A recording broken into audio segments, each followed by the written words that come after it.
राधे राधे प्यारे भक्तों, आप सभी का एक बार फिर मेरे YouTube चैनल जीवन के रंग में बहुत बहुत स्वागत है। प्यारे भक्तों, जैसा कि हम सभी को मालूम है कि पूष का महीना आरंभ हो चुका है। पूष का महीना जो कि सूर्य उपासना के लिए विशेष महत्वपूर्ण है तथा इस महीने में बहुत से व्रत, त्योहार एवं उपवास इत्यादि मनाए जाते हैं।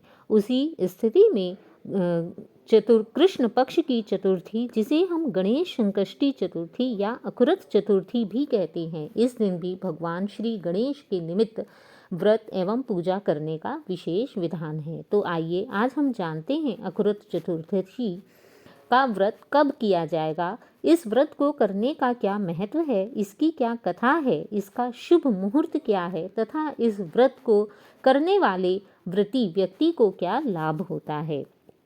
तो आइए आरंभ करते हैं गणेश चतुर्थी या अखुरत चतुर्थी व्रत का महत्व। कहते हैं कि संकष्टी चतुर्थी का दिन प्रथम पूजनीय भगवान श्री गणेश के नाम पर है। इस तिथि को भगवान गणेश की पूजा की जाती है और चंद्र दर्शन करके चंद्रमा को अर्घ्य देने के पश्चात ही यह व्रत पूर्ण होता है। हमारे शास्त्रों में भगवान श्री गणेश को बुद्धि एवं चातुर्य का देवता माना जाता है तथा ऐसा कहा जाता है कि जो भी व्यक्ति सर्वप्रथम भगवान श्री गणेश की पूजा करता है, भगवान श्री गणेश उसके सभी विघ्नों को नष्ट करके उनकी बुद्धि को अत्यंत तीव्र कर देते हैं, जिससे उन्हें विद्या प्राप्त करने में आसानी होती है। अतः सभी विद्यार्थियों को व सभी भक्तों को इस व्रत को अवश्य ही करना चाहिए। इस वर्ष यह व्रत 30 दिसंबर 2023 यानी दिन शनिवार के दिन रखा जाएगा। तो आइए जानते हैं इस व्रत को रखने का शुभ मुहूर्त।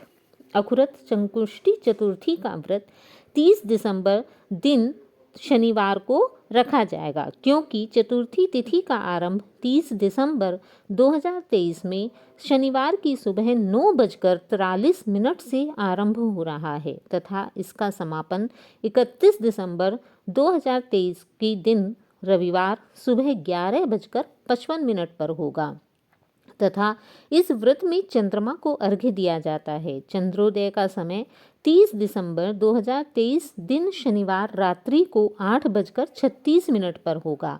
अतः शनिवार के दिन चंद्रोदय के समय चतुर्थी तिथि रहेगी, इसलिए शनिवार के दिन ही संकष्टी चतुर्थी का यह व्रत पूर्ण किया जाएगा। अतः जो भी महिलाएं चतुर्थी पर व्रत, पूजन इत्यादि करना चाहती हैं, उन्हें दिन शनिवार को ही चतुर्थी का व्रत करना चाहिए तथा इस दिन भगवान गणेश जी को तिल के लड्डू और मोदक का भोग लगाना चाहिए। वह गणेश भगवान की पूजा करके आशीर्वाद प्राप्त करना चाहिए। तो आइए जानते हैं अखुरत संकष्टी चतुर्थी पर की जाने वाली पूजा की विधि। इस दिन जो भी भक्त गणेश चतुर्थी का व्रत करना चाहते हैं, उन्हें सबसे पहले प्रातःकाल उठकर ब्रह्म मुहूर्त में स्नान करना चाहिए। स्नान करने के पश्चात स्वच्छ वस्त्र धारण कर अखुरत संकष्टी चतुर्थी के व्रत का संकल्प लें तथा उसके पश्चात अपने मंदिर में भगवान श्री गणेश की प्रतिमा के सम्मुख बैठकर उन्हें शहद व जल से स्वच्छ करें तथा उनके आगे एक घी का दिया जलाएं। उसके पश्चात दूर्वा, अक्षत, मेवे, मिष्ठान, मोदक, कुमकुम, जनेऊ आदि जो भी वस्तुएं आपके पास हैं, वे सभी वस्तुएं भगवान श्री गणेश को भेंट करें तथा उनके निमित्त गणेश मंत्र का जाप करें। गणेश मंत्र में आप ओम गणेशाय नमः, ओम गंग गणपतिये नमः, ओम उमापति पुत्राय नमः इत्यादि किसी भी मंत्र का जाप कर सकते हैं तथा गणेश जी के सामने इस व्रत को संपूर्ण करने का संकल्प लें तथा उसके पश्चात भगवान श्री गणेश की कथा सुने। कथा सुनने के पश्चात आरती सुने तथा भगवान को प्रसाद समर्पित करें। शाम को चंद्रोदय के समय चंद्रमा देवता के दर्शन करें तथा उन्हें जल समर्पित करें और उसके पश्चात अगले दिन चतुर्थी पर जब चतुर्थी तिथि का समापन हो जाए तब अपने व्रत का पारण करें। इस प्रकार जो भी भक्तजन पूर्ण श्रद्धा के साथ भगवान श्री कृष्ण की पूजा अर्चना करते हैं, उनके सभी मनोरथ भगवान गणेश अवश्य ही पूरे करते हैं। तो आइए आरंभ करते हैं अखुरत गणेश चतुर्थी पर सुनी जाने वाली कथा का। क्योंकि इस दिन कथा का भी विशेष महत्व होता है।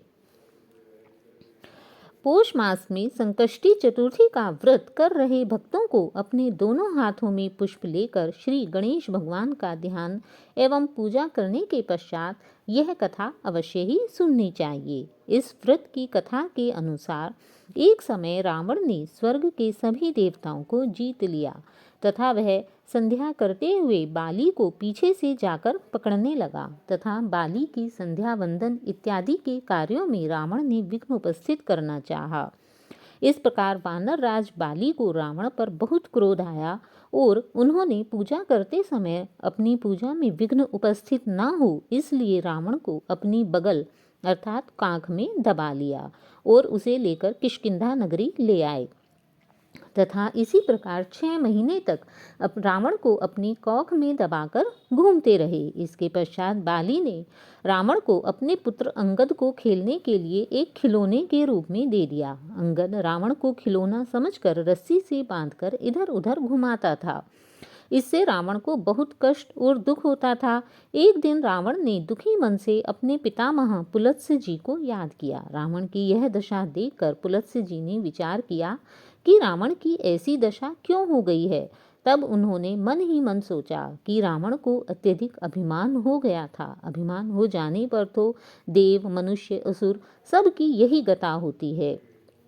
तब पुलस्त्य ऋषि ने रावण से पूछा कि तुमने मुझे क्यों याद किया है। इस पर रावण दुखी होते हुए बोला, हे पितामह, मैं बहुत दुखी हूँ। ये नगरवासी मुझे धिक्कारते हैं। मैं क्या करूँ? अंगद मुझे छोड़ता ही नहीं है। अतः अब आप ही मेरी रक्षा करें। रावण की यह बात सुन पुलस्त्य जी बोले, हे रावण, तुम डरो मत। तुम जल्द ही इस बंधन से मुक्त हो जाओगे, किंतु तुम्हें इससे मुक्त होने के लिए विघ्न विनाशक श्री गणेश जी का व्रत करना होगा। अतः तुम इस पीड़ा से यदि मुक्ति चाहते हो तो विघ्न विनाशक श्री गणेश जी का व्रत करो, क्योंकि पूर्व काल में वृत्तासुर की हत्या से छुटकारा पाने के लिए इंद्रदेव ने भी इस व्रत को किया था।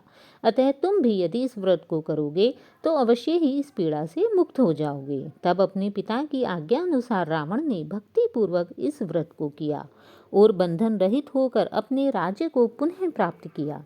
ऐसा माना जाता है कि तभी से पौष मास पर चतुर्थी पर इस व्रत को करने की परंपरा है तथा जो भी व्यक्ति श्रद्धा पूर्वक इस व्रत को करता है उसे अवश्य ही सफलता प्राप्त होती है। तो यह है गणेश चतुर्थी पर सुनी जाने वाली रावण की कथा।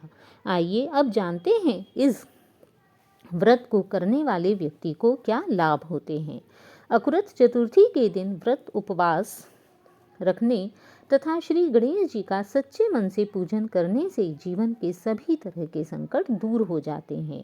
इस चतुर्थी पर व्रत रखने से जहाँ सौभाग्य मिलता है वहीं संतान की चाह रखने वालों की मनोकामना भी पूर्ण होती है। जो भी व्यक्ति प्रथम पूज्य भगवान श्री गणेश जी का ध्यान लगाकर पूजन करता है उसकी सभी मनोकामनाएं पूर्ण होती हैं। अतः अकुरत चतुर्थी का व्रत रखने से जीवन में निरंतर सुख और समृद्धि आने लगती है। यह व्रत सभी प्रकार के दुखों एवं संकटों को हरने वाला है।